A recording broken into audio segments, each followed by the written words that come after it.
All right, so with our lovely little Miss F, we're gonna warm up with some recall practice. So I like to, in the beginning, you can even have them dragging the lead. She didn't see that one, but you can have them dragging the lead if it is a safe environment to do so. The other option is, of course, to hold the gear. So you can, of course, have a good hold of her in an open environment where there could be no fenced-in zone. So love a little shake off, great little reboot. So in the beginning, I like to warm up with some of these lovely find its, get my puppy to go search, and then go, Faith, come. Yes. So that way, as my puppy's getting more fluid, this lovely bounce back to me from the environment is rather comfortable for her. Nice. There she goes. She finds the other one, maybe. Nice. Right there. Beautiful. So if sometimes you're not always fast enough to work the cue word, so obviously working that come, if though she is managing to make her way back to you, I would feed her for this lovely bounce back. If your puppy, let's say we pretend, for example, I'm going to toss several snacks. Let's pretend we had called her name, we said the recall word and nothing happened.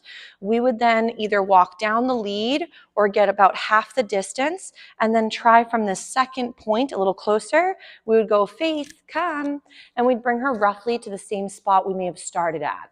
So if your puppy is completely unresponsive, so they're not even paying attention to the second recall, then the problem there might be the environment is too stimulating or too overwhelming. So if she lost her little find it, I'll toss another one so she can kind of go search for both.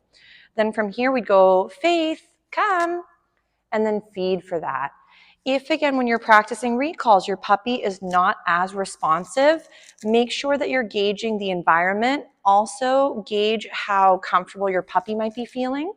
So if the environment is immensely distracting, then working recalls might be too hard for that zone. So Faith, come. Yes. So in the beginning, again, we keep this nice and easy. She's doing a really great job. I would make sure that you only do as many recalls as you're still getting great success, but make sure you're rotating. So Faith, come.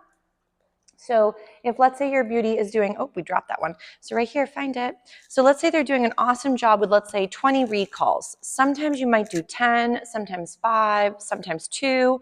But you want to make sure that your recalls do not become the end of fun. So some of my recall rules would consist of making sure recalls don't mean we're going inside. If you are needing to call your puppy in, I would make it into a game where, for example, let's pretend we're outside by the entrance to my home. I'm going to send my puppy away to go do something again, play in the yard, frolic, go do a find it, then feed her for checking in, and then send her away to try again to get distracted. Maybe on the 5th recall, the 3rd recall, or the 7th recall, then we maybe go into the home. But if every time I call my puppy, it equals the end of fun, then that means being called into your bubble means the fun is going to be coming to a close. So we want to make sure that with Miss F, we maybe call several times and then we go in the home. The other thing too is don't pair recalls with something scary. So let's say your babe is terrified, come, yes, of, let's say, nail clippers or whatever it might be. I know we technically want to work with a little bit with cooperative care as well to get your puppy comfortable with handling and grooming and vet visits. But maybe your puppy is a little bit overwhelmed by their coat. You wouldn't want to call them to you holding the spooky thing and then call them to then put the spooky thing on them or be near it, because then the next time you call them, they might start to think that coming to you equals we might have that spooky thing happen. So you want to be careful that your recalls are not paired with the end of fun or with something scary from the puppy's perspective. The 3rd recall rule would be to, even if your puppy did the silliest thing, they ran away, they romped into the roadway, and they thankfully made it, you want to make sure not to get mad when they do finally come to you. If you do get agitated when they finally come back to you, the problem with that exercise is that your puppy doesn't understand you're mad because of what they just did prior.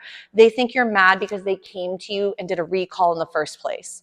So we don't also want to be the spooky thing where sometimes we're safe and sometimes we're unsafe. So make sure with recalls, they're always fun, benign, but not the end of the game or the end of the sniffing or the experience that they find more appealing. So Miss F is doing a really great job working this. So another game I like to practice other than doing these lovely recall exercises with Find Its is you can also use this for loose leash walking. So let's say you're, for example, meandering in your yard. You might be just letting her drag her lead. Anytime Miss F comes near you, feed her for reorienting towards your side. So if she's not distracted by the environment, you could, for example, let's say send her away with a little snack, let her go find that one, and then see if while you're moving, if she comes back over to the side of your body, and you could feed her for that response. So remember, you're not asking her to check in. You're not asking her for a recall. This is, again, helping with reestablishing that being by your leg is a really great idea. So I like to switch it up and move around, see if the puppy then reorients back to my side. So you could even be dragging the lead so she doesn't have to be necessarily always attached. You can also do this game off leash. So if, let's say, you were in your home or a safe environment to do so, you could derobe your lovely lady, take her long lead off or her 6-foot, whichever you were working on. You're going to plop it off to the side. So let's say my puppy is loose in the home, loose in the yard, somewhere where it's safe to practice. I'm going to send her away to just get her distracted, and then I'm going to start meandering, and then as my puppy comes over to my side, feed them for that. This is a really great way to start building in your loose leash walking. Your puppy can, again, get more cozy with the concept before applying equipment. I do find, since a lot of puppies and even adult dogs are typically loose in the home, you may find this exercise to be immensely helpful for refocusing on your side and working your beauty.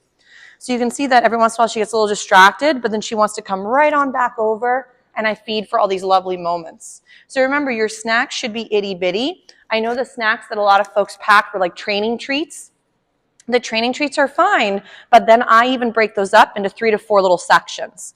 So that way my puppies are not getting one big chunk, but little bits of those crumbs here and there throughout the game. Nice. So you can see how the loose leash walking, even without gear, starts to become really nice. If you're finding that in the beginning, you can, again, create behavior by luring. Oh, chewing is optional. So luring your puppy would be with the food in your hand, and you keep their attention by showing it to them and getting them to focus with the lure. Remember that eventually if your lure hand goes away or there is no food, that your puppy might get confused by the full behavior. So remember, your puppy views it almost like a sentence. So what I mean by that is the full sentence would be snack in the hand out in front, and then that equals loose leash walking. But we want to, as they get more comfortable, is fade out the lure and fade out that hand and make it where, again, just being nice and next to you is what's giving her the paycheck. So what I recommend is if you're trying to get rid of that lure hand that's always in front of your puppy, is either place your hand by your stomach or out of range or behind your back. So now as your puppy's focusing, yes, we feed them for being by the side, but not having the food be the reason that she's targeting my side. Nice, yes. So you'll also see I am marking behavior, like I mentioned earlier with Mr. R. Marking behavior lets your puppy know exactly what they were doing that gave them the paycheck. So if your puppy is not sure what is giving them food, obviously I am trying to also pay her while she's in the right spot or doing the right behavior. So that also starts to make some good sense for your puppy. So right here, notice how she was wandering away, but then she's like, you know what, maybe I will come back to the crazy snack lady, because it's fun to pay attention and hone in on the lovely lady that dispenses goodies like it's going out of style. So this is beautiful. So with your loose leash walking, remember it doesn't have to be 24/7, like an intense heel position where they're gazing up into your soul. I would recommend to rotate. So sometimes you'll get this really nice focused sort of paying attention heel behavior. And then from here, you might go into that loose leash walking, which could be softness throughout your whole leash or longer lead, and allow the puppy to go explore while they're softly on equipment and bounce back and forth between the environment and you. So as long as there's no tension, then your puppy can continue to work like a sniffing walk and kind of get in their exposure to nice odor, and then work from there and do a little bounce back.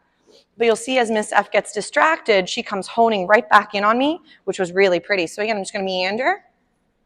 And then sometimes I like to make this into like a quick little game, so sometimes I might start moving faster. Yes. And I don't really care which side she's on. I just want her to think that there's value in paying attention to where's the crazy snack lady going. Yes. So again, then I'm going to move the other direction. Yes. So you want your puppy to find this appealing, and eventually you would generalize this onto other environments. So if your puppy only can work in the kitchen, that might mean because most of her practices happen there, she thinks maybe the kitchen is the only place we work on skills. So I would definitely recommend to do a little bit of everything. So you try to work these skills in and around your home front, inside, from different room to different room. If she goes to jump, I just ignore, disengage, or ask for something I would rather. So if she's a little bit jumpy, she's just saying, hey lady, all these fun things were much more engaging, and maybe she's looking for more of that check-in with me, so the jumping from her perspective might get more engagement. So I either want to ignore or ask for the skill I'd rather, which could be a lovely sit as she approaches. So you can see that loose leash walking can become a skill that she can work on even without the equipment, as long as the environment is a safe place to do so and practice that way. Otherwise, I'd stick to inside or use a long lead so she is not, again, potentially getting away or getting injured or getting lost if she got spooked by something. Nice job. So we'll give her a little break from this exercise, and I want to work another one. Good job, Miss F.